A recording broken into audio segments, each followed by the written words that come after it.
গহিনীর কথা চ্যানেলের পক্ষ থেকে আমি Tapas Ghosh, physiotherapist and meditation teacher, আপনাদের সবাইকে জানাচ্ছি আন্তরিক প্রীতি ও শুভেচ্ছা। বন্ধুরা, আজকে আবার আরেকটি নতুন ভিডিও নিয়ে আপনাদের সামনে হাজির হলাম। একটা কথা মনে পড়ে গেল ভিডিও শুরুতে। ছোট সময় আমি যখন খেতে না চাইতাম তখন আমার দাদু একটা কথা বলতো আমাকে সবসময়। কথাটা যদিও আমার কাছে খুব অসহ্য লাগতো, তারপর কথাটা এখন বুঝতে পারি যে কথাটা গুরুত্ব কতটুকু ছিল। কথাটা যদিও শুনতে একটু অসামাজিক মনে হয়, তারপর কথাটা বলি আমি। ঠিক কথাটা উনি এভাবেই বলতেন, পেট ঠিক তো চেট ঠিক। এই যে কথাটা আছে, কথাটা শুনতে যদিও খারাপ লাগে, তারপর কথাটা কিন্তু বন্ধুরা চিরন্তন সত্যি কথা। অর্থাৎ পেট যদি ঠিক না থাকে তাহলে চেটও ঠিক থাকবে না, অর্থাৎ আপনার পুরুষাঙ্গ ঠিক থাকবে না, বা আপনার যৌন স্পৃহাও ঠিক থাকবে না। তো বন্ধুরা, আমাদের মূলত যে সেক্সুয়াল যে ব্যাপারটা আছে, অর্থাৎ যে মানে যৌন স্পৃহাটা জাগে, সেটা হলো সম্পূর্ণ মানসিক ব্যাপার। অর্থাৎ মানসিক ভাবে যদি আমরা সুস্থ সবল এবং প্রশান্তিতে থাকতে পারি তাহলেই আমাদের যৌন স্পৃহা জাগবে। একজন লোকের সারাক্ষণ আমাশয় লেগে থাকে, অর্থাৎ পেটের সমস্যা, গ্যাস্ট্রিকের সমস্যা, এই সমস্যা সেই সমস্যা, আমাশয় লেগে থাকে। তাহলে বন্ধুরা, তার মানসিক অবস্থা কেমন থাকবে? তাহলে কি তার কোনো যৌন স্পৃহা বা যৌন আগ্রহ জাগবে? কখনোই না। তো প্রথমে যে জিনিসটা ঠিক করতে হবে সেটা হলো পেট। বন্ধুরা, আমাদের পেটে যে সমস্যাগুলো হয় সেই সমস্যাগুলোর কারণেই কিন্তু আমাদের সেক্সুয়াল ব্যাপারটা আস্তে আস্তে ডাউন হয়ে যায়। তো বন্ধুরা, আসুন প্রথমে জেনে নিই যে আমাদের সেক্সুয়াল ব্যাপারটার জন্য পেট কতটা দায়ী, বা কি কি কারণে সেক্সুয়াল ব্যাপারটা আমাদের নষ্ট হয়ে যায় পেটের সমস্যার কারণে।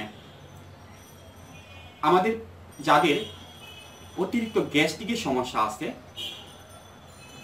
যাদের আমাশয় সবসময় লেগেই থাকে, অর্থাৎ যাদের বাথরুম ক্লিয়ার হয় না,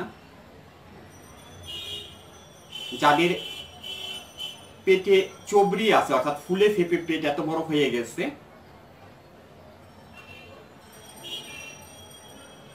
তাদের জন্য বলছি, তাদের যে সমস্যাগুলো হয়, তাদের এই সমস্যাগুলোর কারণেই সেক্সুয়াল ব্যাপারটা আস্তে আস্তে ডাউন হয়ে যায়। তো বন্ধুরা আসুন জেনে নিই কিভাবে ডাউন হয়।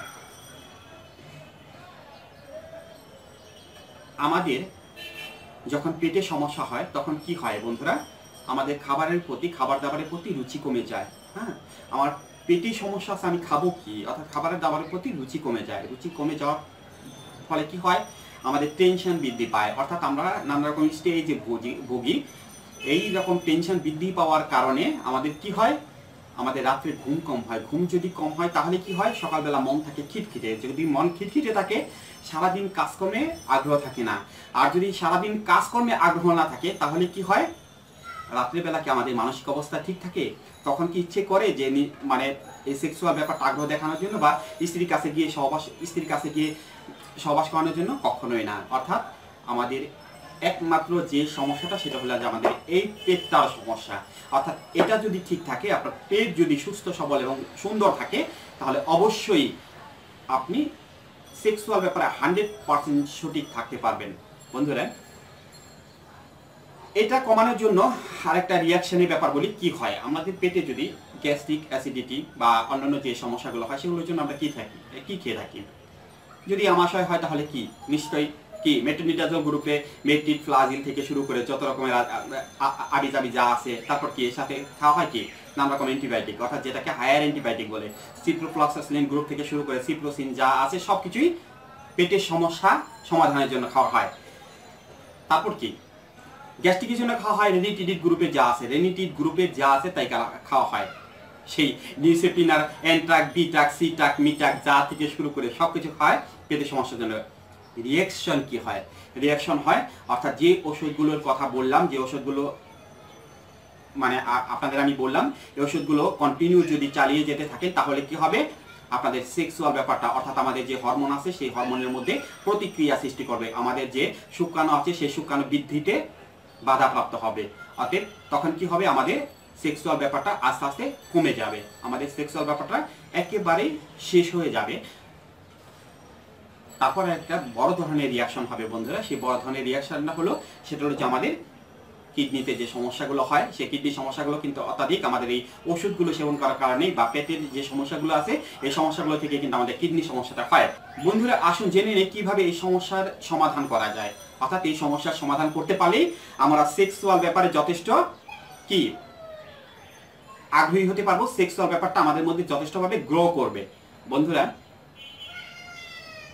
পেটের যে সমস্যাটা হয় এই সমস্যাটা হয় কি আস্তে আস্তে শুরুটা কোথায়?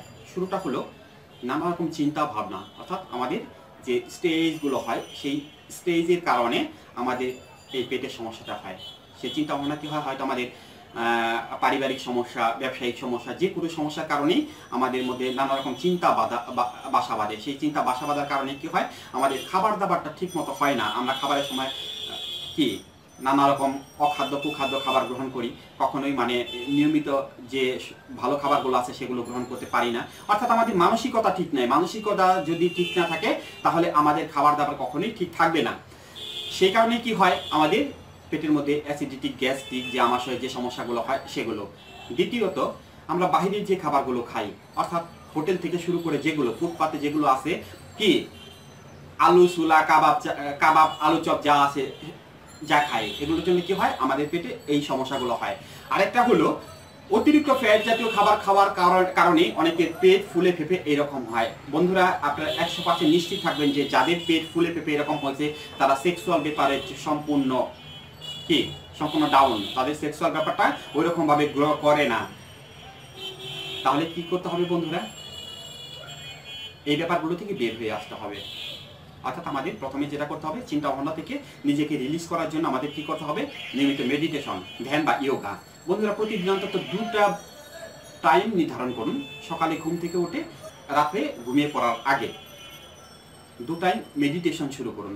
10 মিনিট করে নিজেকে সময় দিন, নিজেকে রিলিজ করুন। আপনার যত রকম চিন্তা ভাবনা যা কিছু আছে সব কিছু থেকে নিজেকে রিলিজ করুন। রিলিজ করার পরে দেখুন যে আপনার প্রশান্তির একটা ঘুম আসবে। প্রশান্তির ঘুম আসলে পরে আপনার খাবার দাবারের প্রতি রুচি আসবে। খাবার দাবারের প্রতি রুচি আসলে পরে আপনার পেটও ভালো থাকবে। পেট ভালো থাকবে তো আপনার সেক্সুয়াল ব্যাপারটাও গ্রো করবে। অর্থাৎ নিয়মিত মেডিটেশন করুন, ওষুধ খাওয়া বন্ধ করে দিন। 3 বন্ধুরা নিয়মিত হাঁটতে বের হন। অর্থাৎ সকালে চেষ্টা করুন সকালে একটু ঘুম থেকে উঠে হাঁটতে যাওয়া।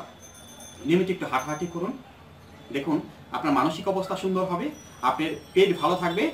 পেট ভালো থাকবে তো আপনার সবকিছু ভালো থাকবে। 4 সুন্দর একটি পরামর্শ বন্ধুরা, সুন্দর অর্থাৎ রাতের খাবার। অর্থাৎ রাতের খাবারে আমি এর আগে 2টো ভিডিওতে আমি বলেছি, রাতের খাবারটা যদি আমরা একটু পরিবর্তন করতে পারি তাহলে কিন্তু আমাদের এই পেটের সমস্যাটা হয় না। বন্ধুরা সুন্দর একটা টিপস আজকে আপনাদের আমি দিয়ে দিই। যারা পেটের সমস্যায় ভুগেন, বিশেষ করে আমাশয় সমস্যা, যারা দীর্ঘদিনের আমাশয় সমস্যা নিয়ে ভুগতেছেন তাদের একটা কথা বলি। তারা কি করবেন, আগের ভিডিওতে আমি বলেছি রাতের বেলা ছোলা বুট। বন্ধুরা ছোলা বুট আমরা সবাই খাই এবং আমাদের সবারই একটা প্রিয় খাবার ছোলা বুট। এই ছোলা বুটটা যদি কেউ ঘুমলি করে বা কেউ নর্মালি যদি সিদ্ধ করে খেতে পারেন তাহলে তো আরো ভালো হয়। ছোলা বুটের সাথে কয়েকটা মুড়ি নিয়ে রাতের খাবারটা শেষ করুন। বন্ধুরা দেখুন আপনাদের পেটটা সকালবেলা দেখবেন আপনাদের পেটটা 100% ক্লিয়ার হয়ে গেছে, 100% ক্লিয়ার।